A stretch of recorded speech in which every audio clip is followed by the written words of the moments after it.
नमस्ते दोस्तों। मैं आज आपके लिए एक नई जानकारी लेके आई हूँ। देखो, जानकारी किसी भी चीज़ की हो, अगर आप कोई नई चीज़ देखते हो तो आप उसको किसी न किसी को बताओ ज़रूर। तो मैं भी चाहती हूँ यार ये बात लोगों के पास पहुँचे। हो सकता है उनको बात पता हो सकता नहीं भी पता हो। तो इन दो बातों के बीच में जो बातें हैं ना, वो मैं आपके सामने रखना चाहती हूँ। मुझे कई बार ऐसा लगता है वेद में क्या था, हमारे पुराने ज़माने में क्या था, हमारा इतिहास क्या था। मुझे इतिहास जानने की बहुत इच्छा होती है कि उसमें मतलब कैसे रहते थे लोग, क्या खाते थे, कपड़े क्या पहनते थे। तो ये सब इतिहास मुझे जानने बड़ा अच्छा लगता है। तो इसी उसमें मैंने अथर्ववेद पढ़ना शुरू किया। मेरे इतना मेरा ज्ञान नहीं है कि मैं अथर्ववेद को उसकी मूल भाषा में पढ़ पाऊँ। मैं अथर्ववेद को हिंदी ट्रांसलेट में पढ़ रही हूँ।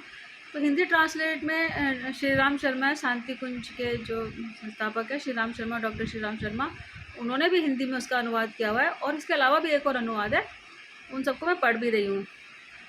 तो अथर्ववेद में जहाँ तक अभी तक मैंने पढ़ा है, मैंने उसके 20 खंड हैं। तो अभी मैंने 4 खंड पढ़े हैं।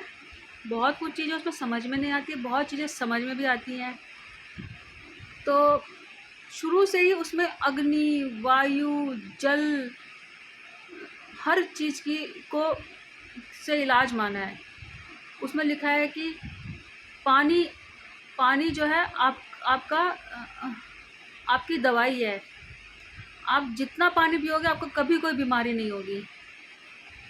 उसमें हमारे पुराने ज़माने के जो अब भी हम उसको प्रयोग करते हैं, बाबा रामदेव जी की कृपा से, ग्वारपाठा उसका जिक्र किया है, पीपल का जिक्र किया है, और भी बहुत सारी जड़ी बूटियों का जिक्र किया है जो जिनके नाम संस्कृत में है और हिंदी में भी है। तो वो मेरे को पता नहीं उनके नाम, मगर 100% वो हमारे अभी भी उपलब्ध होंगी वो दवाई। अगर मैं उनको बिल्कुल गूढ़ से अगर उन गूढ़ रूप से उनकी पहचान करूं तो वो दवाइयों के नाम मिल जाएंगे। पर मैं जल्दी जल्दी अथर्ववेद को ख़त्म करना चाहती हूँ क्योंकि मैं चारों वेद पढ़ना चाहती हूँ। तो मैं भी चारों वेद की ज्ञाता बन जाऊंगी। और उसमें स्त्री के बारे में और हर समस्या के बारे में, अग्नि के हर पेड़ पौधों के बारे में, हर पेड़ों के नाम बताए, इस पेड़ से ये बीमारी सही होगी। और उसमें जो सफ़ेद दाग की बीमारी होती है उसका भी उसके बारे में भी लिखा हुआ है। कई चीज़ें हैं, शंख पुष्पी, मतलब कई जड़ी बूटियों के नाम लिखे हैं जिनसे कि हम इलाज कर सकते हैं। तो इस तरीके से उसमें ये सब बातें लिखी। अभी मैंने कुछ ही 20 अध्याय हैं उसके, 20 खंड है। उसमें से मैंने कुछ ही पढ़े हैं अभी, कुछ ही मतलब अभी मैंने उसका 9वां हिस्सा भी नहीं पढ़ा है। समझ लो 10 हिस्से, तो उसमें मैंने 9वां हिस्सा पढ़ा है। अभी एक हिस्सा भी नहीं पढ़ा है। अगर मान लो 1000 पेज हैं तो मैंने उसमें से 200 पेज पढ़ लिए। और उसमें एक बात मेरे को बहुत खली, वो मुझे बिल्कुल अच्छी नहीं लगी। उसमें यह था कि वो कहते हैं, उसमें लिखा है कि हे, पता नहीं किसको उद्बोधन करके लिखा है, मुझे तो यही समझ में नहीं आई बिल्कुल ही। बस मैं पढ़ती जा रही हूँ, जो चीज़ें निकल रही उसमें लिखा है कि जो स्त्रियां हैं ना, उनको बांध के रखो, उनको वश में करो।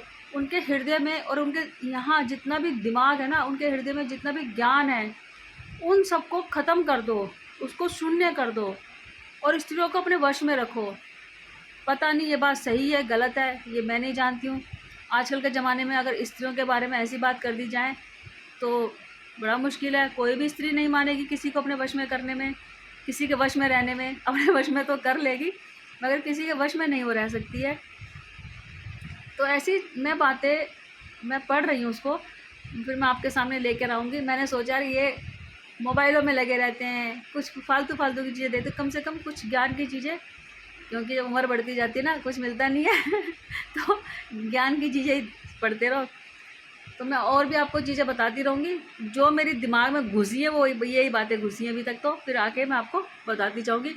उसमें हर चीज़, पत्थर, पानी, जल, अग्नि, वायु, इन सबको महत्व दिया गया है और औरत को बिल्कुल महत्व नहीं दिया गया है।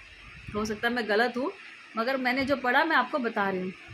ठीक है, इसी तरह की जानकारी लेने के लिए मैं आपको फिर मिलती रहूँगी। अगर आपने बात, और मैं आपको कहना चाहती हूँ, अगर आपको अथर्ववेद पढ़ना है तो ये अमेज़ॉन पे उपलब्ध है। अमेज़ोन पे ये किताब मिल रही है, मैंने खुद इसमें देखा। तो ये किताब जो है मैं का जहाँ अमेज़ोन का लिंक मैं आपके पास इसमें डिस्क्रिप्शन में कॉपी कर रही हूँ। अगर आपको अमेज़ोन से बुक खरीदनी हो तो आप खरीद सकते हैं। ये कोई मेरी तरफ से कोई प्रमोशन नहीं है, बस मैंने देखा है, इसलिए मैं चाहती हूँ कि सब लोग इस चीज़ों को पढ़ें, अपने पुराने इतिहास को जानें। तो अगर आप पढ़ना चाहते हैं तो मैं इसका लिंक आपको डिस्क्रिप्शन बॉक्स में भेज रही हूँ। मेरे चैनल को सब्सक्राइब और लाइक नहीं किया तो कृपया इसको सब्सक्राइब और लाइक करें। धन्यवाद।